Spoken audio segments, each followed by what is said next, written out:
Let's go straight to Washington. ABC's chief Washington correspondent Jonathan Karl there and tracking this day of chaos and confusion. John.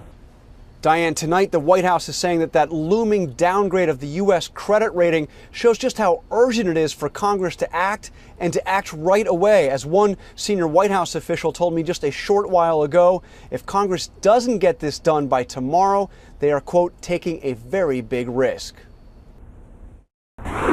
Audrey Morrison, who was injured in a training accident while serving in the Michigan National Guard, drove all night to deliver a message to Washington.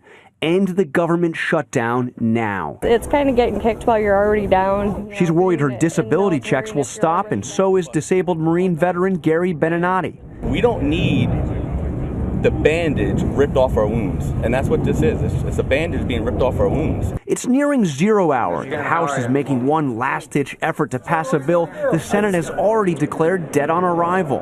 And amidst all the last-minute scrambling, President Obama tonight, in an interview with WABC, said he doesn't know if he can even negotiate with Speaker of the House John Boehner anymore. There have been repeated situations where we have agreements, then he goes back, and it turns out that he can't control his caucus. And if a deal is struck, they are only talking about a temporary fix, setting up another sky-is-falling showdown in a few months.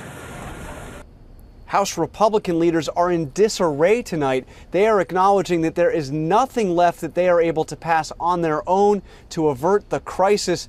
That puts the spotlight once again right back in the Senate and on those Republican and Democratic leaders, Harry Reid and Mitch McConnell. They are working on crafting a deal. Sources say that they are close to a deal, at least between those two leaders, that would keep the government open and avoid default until early next year. Of course, it would still need to pass the Senate and the House.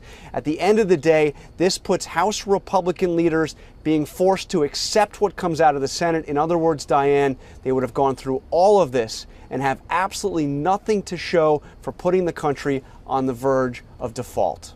Jonathan Karl at the White House tonight.